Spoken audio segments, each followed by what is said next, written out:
Welcome to the Art of Dress. Today I'm very happy to share with you size of jewelry. Up until now we've talked about jewelry from the standpoint of artistry and whether or not your artistry affected your jewelry, how it made it firm or soft or filled in or open or even three-dimensional versus flat two-dimensional. But there's a whole nother aspect to jewelry, and that is size of components and overall size. And that's what we're going to talk about today. So thank you so much for coming and subscribing.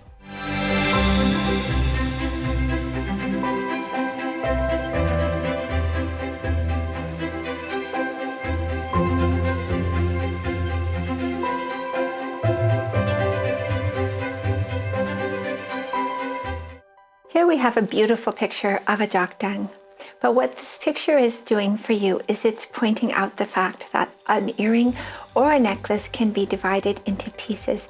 And those pieces, not to make a pun, are the component pieces of the artifact, the necklace or the earring, and the overall size of the earring.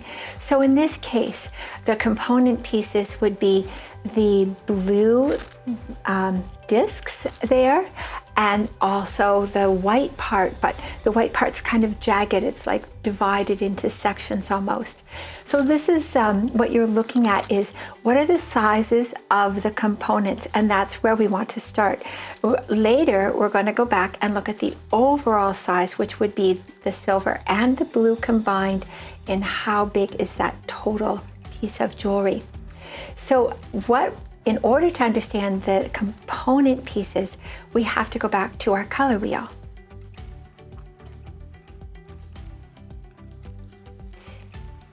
This is familiar to you now, I would assume: fire, air, water, and earth. And every coloring, every prime color fits into one of those categories. And so it's the categories that make the difference, not the individual colors in this case. So let me show you how the sizing varies from earth to water to air to fire, starting, of course, with earth, as I said.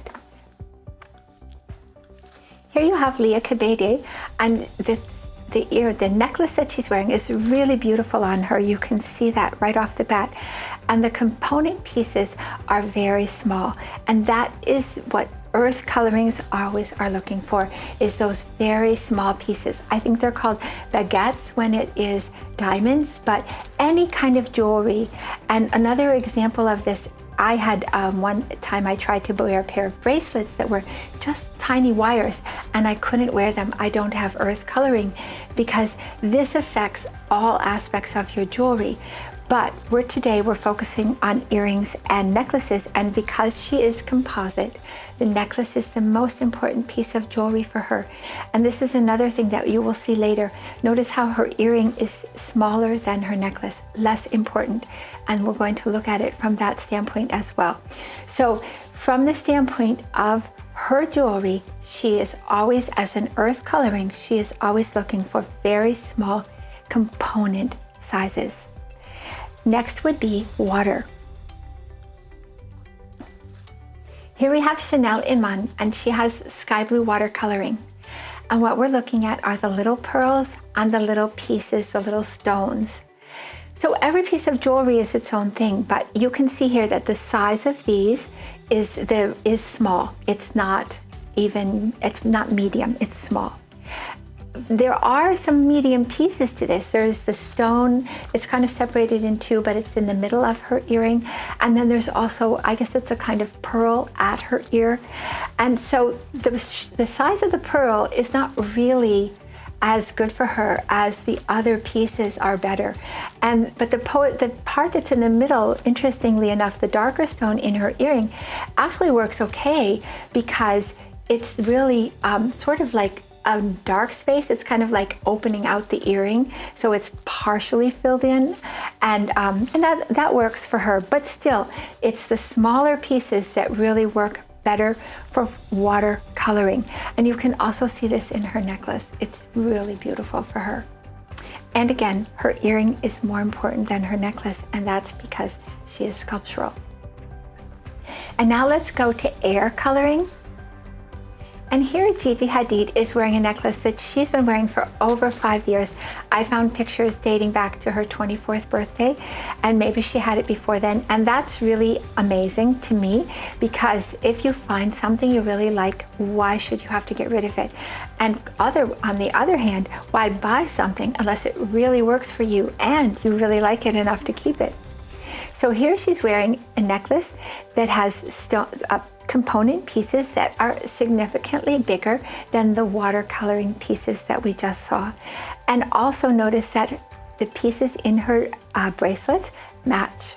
So this is exactly what I'm talking about. Sort of a harmony in terms of size of components, and air coloring is number 3.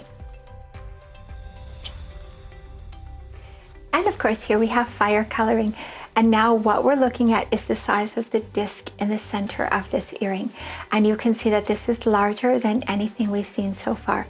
Obviously it's flat, but it's still a larger size than what we've seen so far. So there's a range. This is not rigid or dogmatic. You don't wear just one size. You have a bit of a range, but the range for fire is medium large to large components, if you can find them. And obviously your artistry is going to have some impact on that, but still you're going to be looking for medium large to larger component pieces for your jewelry.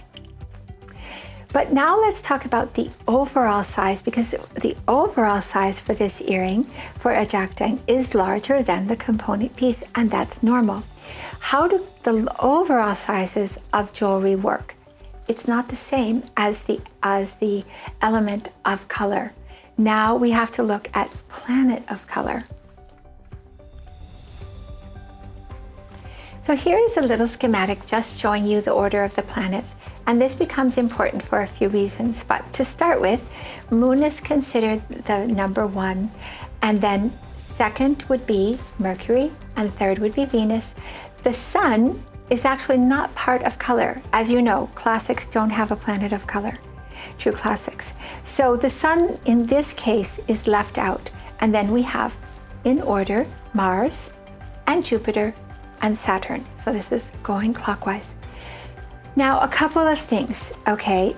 So really what we're talking about is 6 planets, not 7. If we were talking about planets that included the Sun, we would have to be talking about style. But when we're talking color, the Sun is not included. It's in the center, representing all of white and black, I guess, but it's not included. The second thing, if you're a student of astronomy, you're going to say to me, why is Mercury in front of Venus? Well, the thing is that in the 1500s, Johannes Kepler, I think that's when it was, Johannes Kepler, who came up with the laws of planetary motion, 3 laws, he switched the names. Of course, it's the same planet. The planet didn't change, but the names changed. So this is actually going back before Johannes Kepler.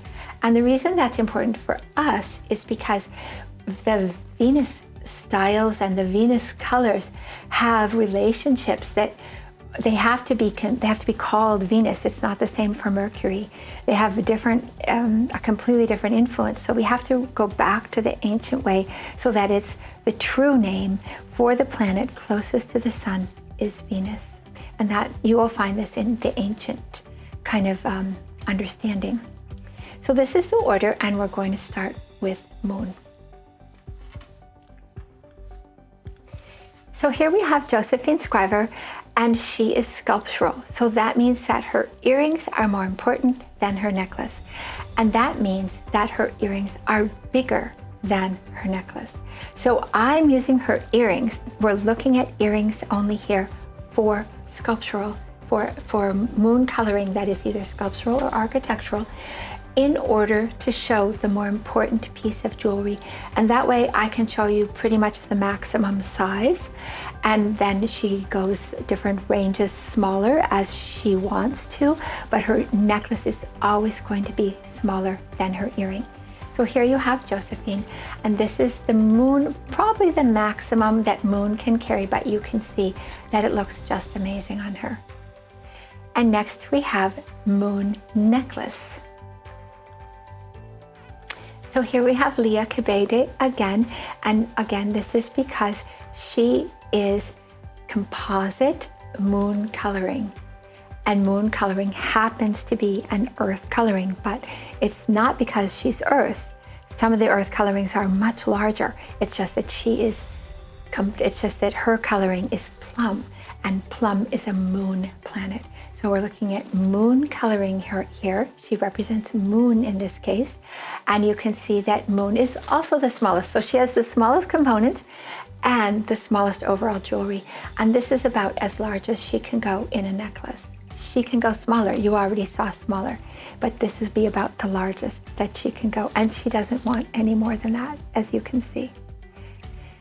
So now moving on to Mercury. First, we're going to look at earrings. So that means we're looking at a Mercury coloring that is architectural or sculptural, because the earring is more important. And so we have Bella Hadid, who is grape earth coloring, that is Mercury, and she is architectural. And so her earring is more important, and you can see here, this is approximately as large as she can go. Now, it turns out that Mercury coloring is also earth coloring in grape earth, and so she wears those tiny little components around size. But now we're looking at the overall size of her earring, and you can see that this looks fantastic on her, and she probably wouldn't go larger than this. When she wears a really large, you'll see her wearing hoops and you think, oh, that doesn't look too bad, but that's because she's wearing an earring that isn't partially filled in, and since she's architectural, it should be at least partially filled in, because she does not wear open, she wears closed or filled in forms. And so if you saw her with an earring that was partially filled in, it would be smaller and it would also look better. But this is amazing for her, one of a really stunning pair of earrings. And now let's look at Mercury necklace. So here is another Mercury. This is Yellow Fire, and this is Layla Ong. She is wearing this necklace that she is wearing is the most important piece of jewelry for her, because she is harmonic. Her earrings are a little smaller. They could be even a little smaller than this, but the necklace is really nice. The necklace, now the white piece is absolutely probably as large as she can go, but you can see that the overall necklace size is very lovely for her. So this is Mercury coloring. And now we move on to Venus coloring, to try and remember them by heart. So as always, we're starting with the earrings. So here is an example of a Venus earring about as large as she can go. She can go a little bit smaller. And this is, as you remember, this is Melody Monroe's, and she is Venus coloring, which is ochre air. That's one of the Venus colorings. Now for the necklace, another Venus coloring, Iman, the original Iman. And you can see here that this necklace is just beautiful for her, really lovely. There could be more to it, but the extension about as far down as it goes is about the maximum that she can wear. And also you'll notice that it is probably less important at the sides, and so that enters into the feeling of the entire size of that necklace, but really lovely for her. So those are the first three. That was Moon, Mercury, and Venus. And those are the small to medium. And now we go from medium to large, and we start with Mars. So here we have Frida Gustafsson, and she is Mars coloring, specifically aqua water, but the Mars aspect is the important part now. And this is the overall size of earring that pretty much works for Mars coloring. Now, it's bigger, perhaps more significant than you would find if your necklace was more important, but her earring is the most important for her because she is sculptural. The size of component is large. She's a water coloring. That size of component is approximately air, but the overall size of the earrings, it's surprisingly hard to find this, but the overall size of the earring is dead on for a sculptural Mars person. And here we have another example of Mars coloring. This is Yasmin Gori. She is composite, so necklace is most important for her. And you see here as an example how the necklace is larger than the earrings because necklace is more important for composites and harmonics. So this is an example of a large, she could actually even go a bit larger, but because it's three-dimensional and because it goes all the way around like that, it carries a little more punch. But this is an example of a Mars necklace, and you can see that it looks really amazing for her. So now comes Jupiter. We're starting into large. So here we have Jordan Dunn. She has Jupiter coloring. It's sky blue water is Jupiter. And you can see here that this is quite a large earring. And the doubling of it gives her that feeling of partially filled in. So this is actually wonderful for her. And really, she could perhaps go even a tiny bit larger, but not much. This is really a good example of Jupiter size earrings. And here we have a Jupiter necklace, and this is Candace Swanepoel, and she is also the same coloring as Jordan, but it's because she is composite. The necklace is her most important thing. So this is a little deceptive because it has the layered pieces, and so you might think, oh, that's not that big, but look at that. That's stretching really far down her neck, and it looks fantastic on her. It doesn't look in any way too big, and that is because Jupiter can wear such large jewelry. And finally, we have Saturn. So you're thinking, what size can Saturn wear? Well, pretty large. So here we have Kendall Jenner, and she has burgundy coloring, which is a Saturn color. And look at these earrings, and look how large they are. It's just amazing. They go basically to her shoulder. So if you ever wondered who can wear this jewelry, it's Saturn coloring that can wear the overall largest of all the jewelry. So that's the earring. Let me show you the necklace. So here's an example of Saturn coloring, and she is harmonic. This is Christy Turlington. She's a model from the 90s and the 80s. And you can see, now one thing that's happening here, and this is really interesting, look at the size of her earrings, and the necklace is fine, but the earrings are a little big, and that's because the earrings are supposed to be less important than the necklace, and these earrings are really vying for importance with this necklace, but the necklace is amazing. It's stunning. So these are the 6 planets of color showing you the order of size for overall jewelry. So last I wanted to share with you just one picture showing putting this together, and it's Kendall Jenner.